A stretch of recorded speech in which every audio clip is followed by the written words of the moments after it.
Hey, we're back with another Path of Exile 2 video.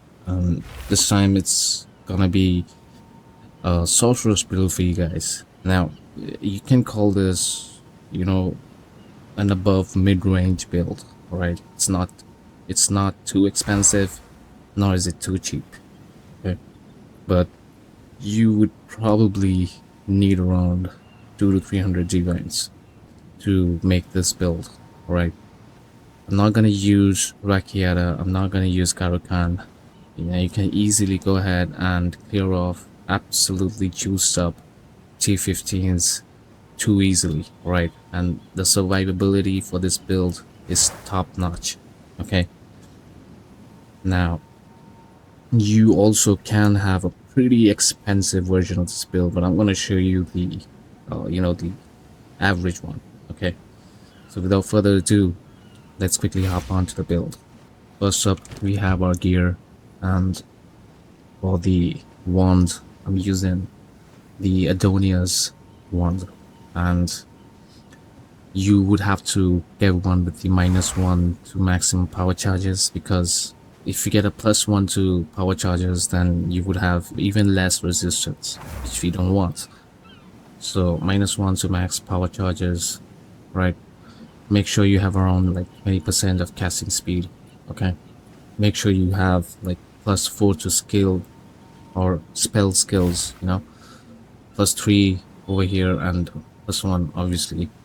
Okay, then you have the Sacred Flame Scepter.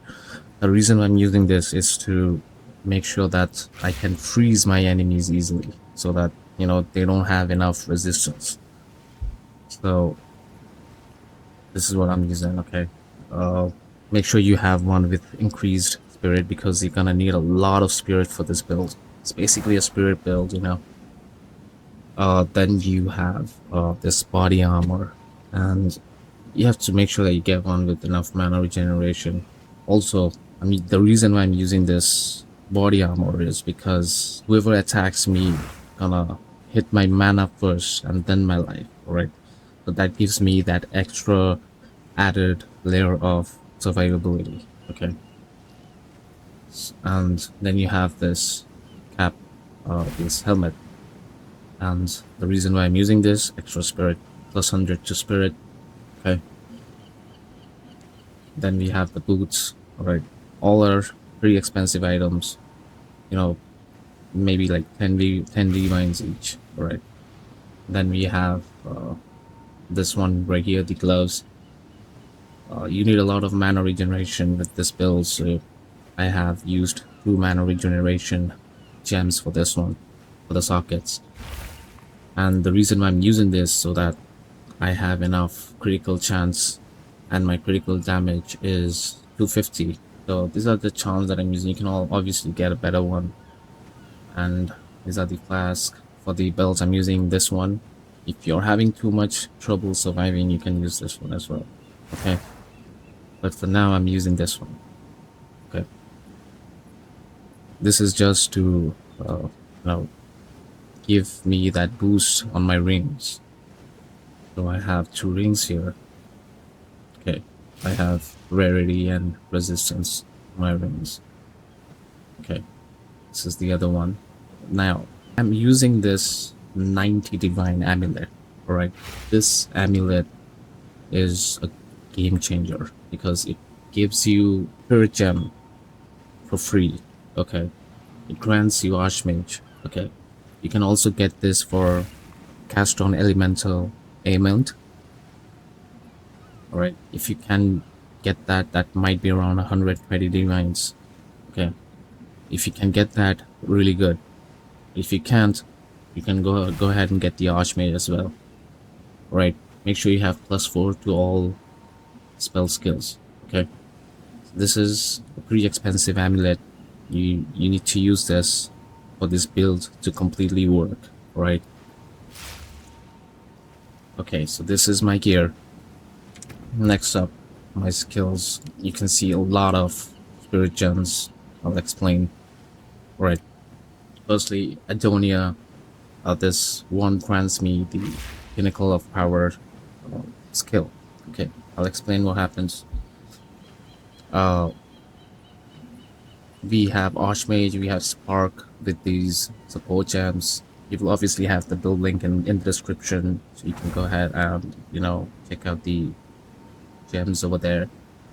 But what I have to tell you now is very important. What you need to actually do, right? You need to have another wand, sorry, a staff, on your second weapon slot that has Sigil of Power, or anything, like literally anything. Okay, so what you have to do is you have to gain power charges. How? The first, what I will do is I will what I will do is I'll use frost bomb. Right, I get ice infusions. Alright, let me show you again. Hold on. See, this is an ice infusion. I get this. So frost bomb, I get ice infusion. Alright, now I will use fire rain. Right, firestorm, whatever. So that gives me 7 power charges. Right, once I have 7 power charges, I'll press power siphon and I'll take out my weapon 1. Okay, now I will use Pinnacle of Power and I will go ahead and start the map. So this is what you have to do before you start off any map. You have 56 seconds of Pinnacle of Power, you can see on the top of the screen. So once that runs out, you would have to go ahead and repeat this entire procedure again. Okay, so in the meantime, what you will do is just keep casting this to get infusions so that your sparks do a hell of a lot of damage, right? So it's like this is what you need to do. Right, have to keep doing this. Right, so this is what you keep doing. Alright, we have 13 seconds left. We need to refresh that. So rain again,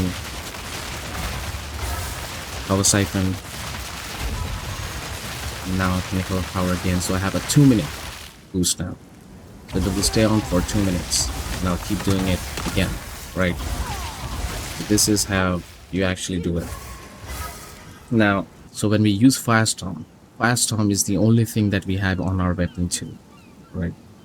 So Frost Bomb weapon 1, okay, we get the infusions.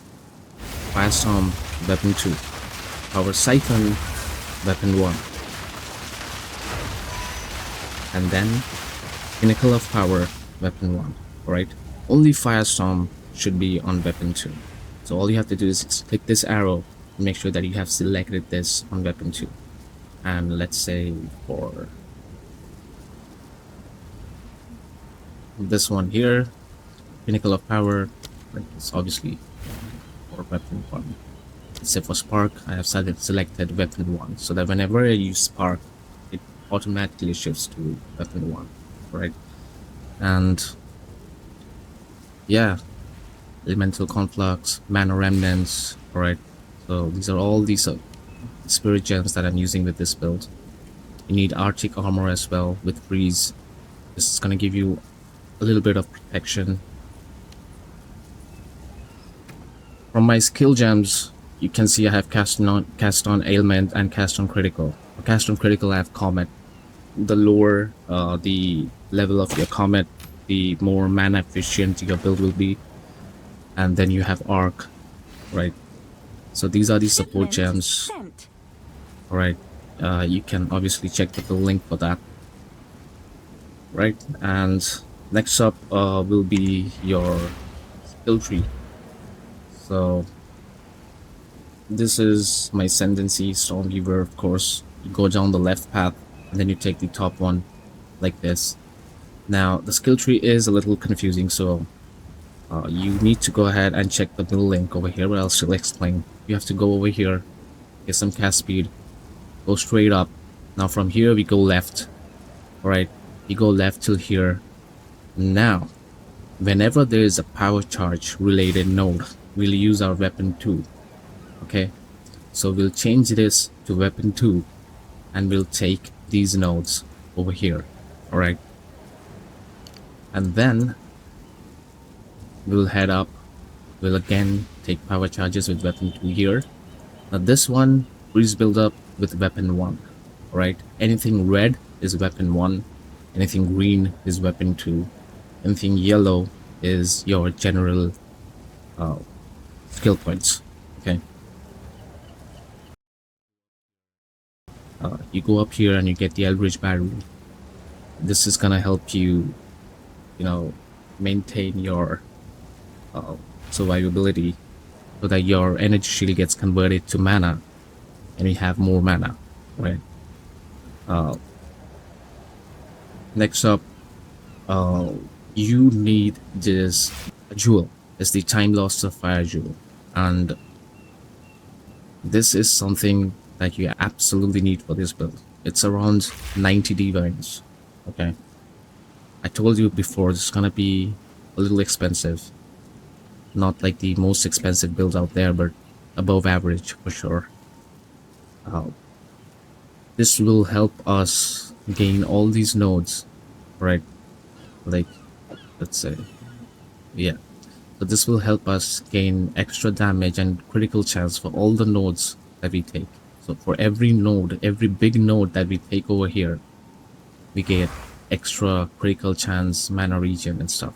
Okay, so these are this is absolutely essential for this build.